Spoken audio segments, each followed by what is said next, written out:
नमस्कार दोस्तों, स्वागत है आप सभी लोगों का स्टडी ग्लोस पर। दोस्तों, एक बहुत बड़ा हादसा हुआ है साउथ कोरिया के अंदर। साउथ कोरिया के अंदर एक प्लेन क्रैश हुआ है, बेली लैंडिंग उसकी हुई है। जिस समय पायलट ने मेडे मेडे कहा था, वो आवाज रिकॉर्ड हुई रिकॉर्डर के अंदर और फिर ये कहा गया कि अब ये प्लेन जो है वो क्रैश करेगा, बेली लैंडिंग ये करने वाला है। मेडे मेडे से एक शब्द पहले भी होता है, पैने पैने या पैन पैन भी होता है, वो भी अनाउंस किया जाता है। तो हम लोग कुछ टेक्निकल टर्म जो है वो आज सीखने वाले हैं, देखने वाले हैं, और आखिरकार ये प्लेन क्रैश क्यों हुआ, क्या रीजंस उसके पीछे थे, वो हम लोग देखने की कोशिश करेंगे। और बड़ा टेक्निकलिटी मैं आपको इसके अंदर जो है बताने की कोशिश करूंगा। आप लोग अगर अच्छे से समझेंगे तो आप लोग बड़ा आसानी से इसको फाइंड आउट कर जाएंगे। आप लोग कहेंगे कि वाकई में जब भी कोई पक्षी टकराता है किसी प्लेन से, तो फिर क्या वाकई में वो उसका क्रैश होना तय है? ऐसे तो पक्षी आकाश में बहुत सारे उड़ रहे होते हैं, तो क्या हर वो प्लेन क्रैश हो जाएगा जिससे पक्षी टकराया है? तो हम लोग जानेंगे कि मेडे मेडे क्या होता है, पैन पैन क्या होता है, बेली लैंडिंग क्या होती है, ये टेक्निकल टर्म हम लोग जानेंगे। और साथ ही के अंदर ये प्लेन क्रैश क्यों हुआ, उसके रीजंस को भी हम लोग फाइंड आउट करने की कोशिश करेंगे। चलिए तो शुरुआत करते हैं आज के सेशन की। सेशन के अंदर यही है कि रिसेंटली एक प्लेन जो है वो क्रैश हुआ है सुबह 9 बजे साउथ कोरिया के अंदर। 29 दिसंबर की घटना है और बेली लैंडिंग इसकी करवाई गई थी और उसके बाद में एयरपोर्ट की जो बाउंड्री होती है उस बाउंड्री से जाके टकराया और प्लेन जो है वो पूरी तरीके से बिखर गया। तो 179 है ना, मैं थोड़ा सा यहां पर आंकड़ों पर खेलना चाहूंगा कि 179 इस प्लेन के अंदर टोटल 181 मेंबर थे, जिसमें से 6 क्रू मेंबर थे, उनकी भी मौत हुई, 2 क्रू मेंबर बच गए हैं और 189 है ना 179 जो मेंबर्स हैं उनकी डेथ हो चुकी है।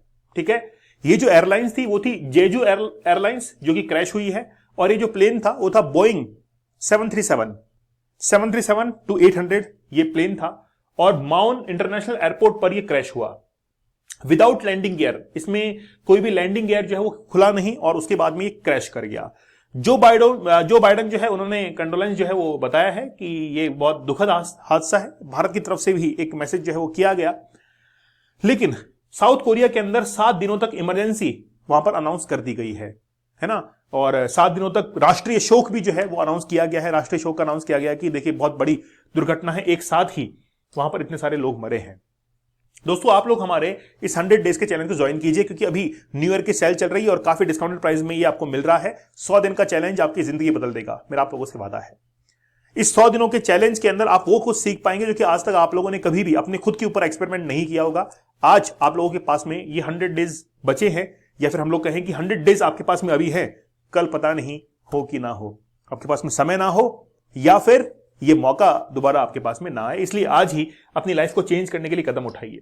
सबसे पहले मैं आपको इस प्लेन के बारे में बताता हूं। ये प्लेन है जेजू एयरलाइंस का ये प्लेन था, और बोइंग के प्लेन 737 जो कि काफी सेफ्टी फीचर्स के साथ में आते हैं, कई लेवल इनको जो है पार करने पड़ते हैं। इसमें आप लोग देख सकते हैं कि ये लैंडिंग गियर्स हैं। एक्चुअल में क्या होता है कि लैंडिंग गियर जो है वो पायलट के कंट्रोल के अंदर होते हैं। जिस समय पायलट को लगता है कि हमको लैंड करना है तो लैंडिंग गियर जो है वो डाउनवर्ड पर आ जाते हैं। लेकिन अगर मान लीजिए खुदा ना खास्ता वो लैंडिंग गियर जो है वो बाहर नहीं निकलते हैं, तो उस कंडीशन में ग्रेविटेशनल फोर्स के थ्रू वायर, पायलट के पास में एक वायर होता है, उस वायर को वो खींचते हैं और ग्रेविटेशनल फोर्स के थ्रू वो ऑटोमेटिक जो है वो नीचे आ जाते हैं। इस समय भी ये खुल सकता है। ये जो बोइंग आप लोग देख रहे हैं इसके अंदर 2 इंजन लगे हुए होते हैं, और एक इंजन अगर फेल भी हो जाए तो दूसरा इंजन इसके ऊपर जो है वो काम कर सकता है, बहुत आगे तक फ्लाई कर सकते हैं। तो ये 737 और बोइंग की बहुत सारी घटनाएं जो है वो हम लोग देखते हैं। ठीक है, तो पहले कुछ फोटोग्राफ्स मैं आप लोगों को दिखाता हूं। जिस तरह आप लोग देख सकते हैं कि प्लेन क्रैश हुआ है, एयरपोर्ट पर जो पट्टी होती है, हवाई पट्टी होती है, और लास्ट की जो बाउंड्री होती है वहां पर जाकर ये टकराया, और टकराने के बाद ये पूरी तरीके से जो है वो बिखर गया। इसमें 179 जो मेंबर्स हैं वो इसके अंदर मारे गए हैं। जो 2 क्रू मेंबर बचे हैं वो भी सदमे के अंदर हैं। ठीक है, आप लोग देख सकते हैं कितने भयानक हालात हैं, बचाव इसके अंदर किया जा रहा है। ठीक है, फोटोग्राफ्स देखकर ही हमको लग रहा है कि बड़ा दुखद जो है ये हादसा है, बहुत सारे लोग इसके अंदर एक साथ मारे गए हैं। ठीक है, तो एक टर्म मैं आप लोगों को यहां पर बताना चाहूंगा कि बेली लैंडिंग क्या होती है। एक्चुअली में बेली होता है कि आपका कमर का जो हिस्सा होता है उसको हम लोग बेली कहते हैं। ठीक है, कई महिलाओं को आपने बेली डांस करते हुए देखा भी होगा, कमर को जो है वो इधर उधर घुमाते हैं अपनी अपनी क्षमताओं के मुताबिक, कैपेसिटी के मुताबिक। वैसे ही ये प्लेन जब कमर से लैंड करता है तो उसको बेली लैंडिंग कहते हैं। इसमें गियर जो है वो डाउन नहीं होते हैं, और डाउन नहीं होने की कंडीशन के अंदर ये बेली लैंडिंग कर जाता है। बेली लैंडिंग केवल जमीन पर एक बहुत इमरजेंसी कंडीशन में होता है और अक्सर आप लोग पानी के ऊपर कई जहाजों को आप लोगों ने लैंड करते हुए देखा होगा, वो हमेशा बेली लैंडिंग ही वहां पर करते हैं। तो यहां पर बेली लैंडिंग करवाई गई। जिस समय प्लेन को लैंड करवाया गया उस समय जो पायलट था उसने मिडे मिडे कहा। मिडे मिडे वो कंडीशन होती है, उसके अंदर जब भी कोई पायलट मिडे मिडे कहता है तो उसका मीन्स ये है कि सारी कंडीशंस मेरे फेवर के अंदर हो जानी चाहिए। मतलब इमरजेंसी कंडीशन आ चुकी है, यह आपातकालीन एक घटना है और उसके अंदर चाहे रनवे पर कोई भी हो, सबको हटा दो और मेरा प्लेन जो है वहां पर लैंड करेगा। यह है मिडे मिडे। इसमें पायलट इमरजेंसी को अनाउंस कर देता है। इससे पहले की एक कंडीशन होती है पैन पैन कंडीशन। तो पैन पैन में क्या होता है, अर्जेंसी होती है, नॉट इमरजेंसी, वो अर्जेंसी होती है जिसके अंदर अगर कुछ हालात कॉम्प्रोमाइज करने वाले हैं तो हो सकता है। लेकिन मिडे मिडे के अंदर कोई कॉम्प्रोमाइज नहीं होता है, अब तो लैंड होगा ही होगा, इमरजेंसी कंडीशन होती है। तो पैन पैन जो है उससे पहले की कंडीशन होती है।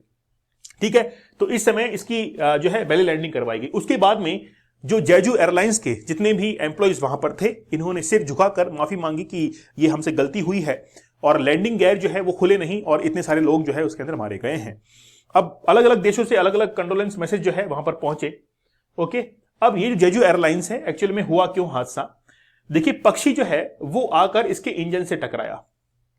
एक ऑप्शन तो ये है कि यार इस इंजन को ढकी क्यों ना देते, एक मान लीजिए जाली हमने लगा दी, मैश लगा दी, जिससे ये जो इंजन है वो आगे से ढक जाएगा और पक्षी इसमें एंटर नहीं हो पाएंगे।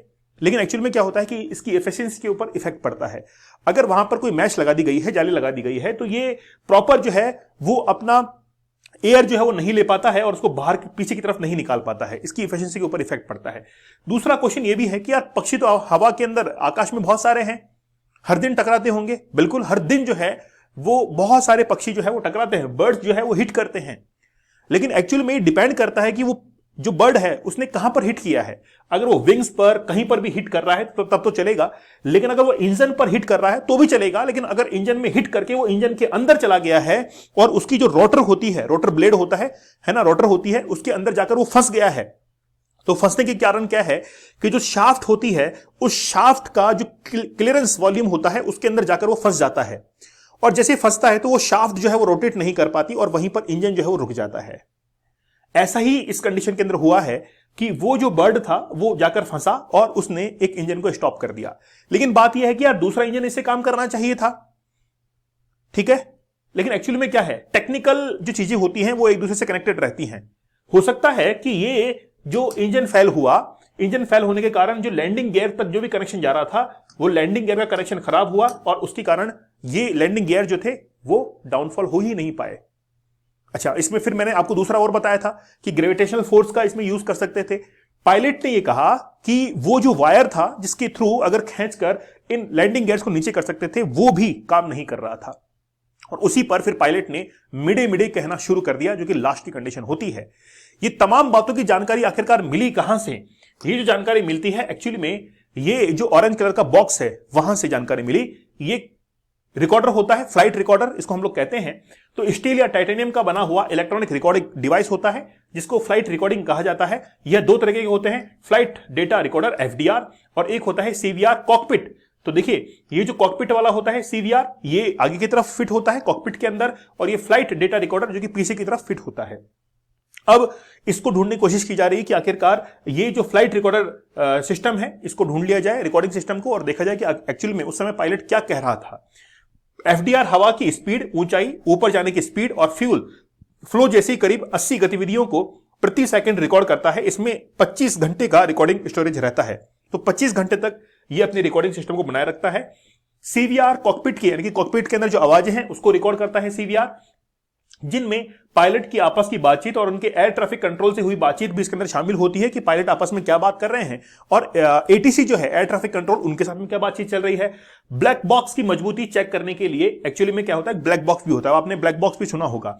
तो ब्लैक बॉक्स एक्चुअल में जो प्लेन होता है उसके एंड में लगा रहता है, लास्ट के अंदर लगा रहता है, जहां पर प्लेन के अंदर कोई भी हलचल हुई है उसमें रिकॉर्ड होता है। 750 किलोमीटर प्रति घंटे की रफ्तार से कंक्रीट की दीवार पर जो है वो जाकर टकराता है और ठीक है, ताकि वो क्रैश में टूटे ना। अब देखिए अगर मान लीजिए इतना बड़ा हिट हुआ है तो भी वो जो ऑरेंज कलर का बॉक्स है वो टूटता नहीं है। 1 घंटे तक 1100 डिग्री सेल्सियस के तापमान में भी वो बचा रह जाता है, वो जलता नहीं है। साथ ही के अंदर इस पर 5 मिनट तक 225 टन 2 टन है ना और इसके ऊपर अगर वजन रख दिया जाए तो भी ये टूटता नहीं है। 6000 मीटर की गहराई में भी अगर रख दिया जाए तो भी ये खराब नहीं होता है। तो ये सारी जो इसकी फीचर्स हैं वो इसके अंदर होते हैं। तो अब रिसेंटली क्या हुआ है कि इसको ढूंढने की कवायद जो है चल रही है कि आखिरकार ये जो एक्सीडेंट है वो क्यों हुआ है। तो साउथ कोरिया के अंदर 179 जो है लोग इसके अंदर मारे गए हैं, टोटल 181 ही थे। और ये प्लेन थाईलैंड से रवाना हुआ था और साउथ कोरिया के अंदर जा रहा था। ठीक है, प्लेन साउथ कोरिया का ही था, थाईलैंड से रवाना हुआ और वहां पर वो जा रहा था। तो ये जो घटना है वो वाकई में बहुत दुखद है और इसमें जो टेक्निकलिटी है हो सकता है कि बोइंग इसको आगे आने वाले समय में दूर करे। ठीक है ना। तो बोइंग का 737 बहुत ज्यादा चर्चा के अंदर रहता है, लेकिन जब भी कोई प्लेन हवा में उड़ता है तो उससे पहले कई सारे सेफ्टी फीचर जो है चेक किए जाते हैं, अलग अलग लेवल्स के थ्रू वो गुजरता है, तभी जाकर प्लेन जो है हवा में उड़ता है, अन्यथा उसको रोक दिया जाता है। इस कई बार आप लोगों ने देखा होगा कि फ्लाइट जो है वो डिले होती है या उनको जो है रोक दिया जाता है, तो वो इसीलिए होता है कि वहां पर कोई ना कोई टेक्निकल प्रॉब्लम उनके सामने आती है। दोस्तों आप लोग हमारे 100 डेज के चैलेंज साथ में जरूर ज्वाइन कीजिए। ये लाइफ चेंजिंग कोर्स है और अभी इसकी प्राइस काफी डाउन है। एक बार आप लोग सर्च कीजिएगा, स्टडी ग्लोस की एप्लीकेशन को डाउनलोड कीजिएगा और हमारे इस कोर्स के साथ में जुड़िएगा। 100 दिन का चैलेंज जो कि आपको पोर्नोग्राफी से दूर रखेगा, साथ ही में आप किसी एग्जाम को क्रैक करने का चैलेंज भी इसके साथ में ले सकते हैं। चलो मिलते हैं आप लोगों से अगले सेशन में, तब तक धन्यवाद, थैंक यू, जय हिंद।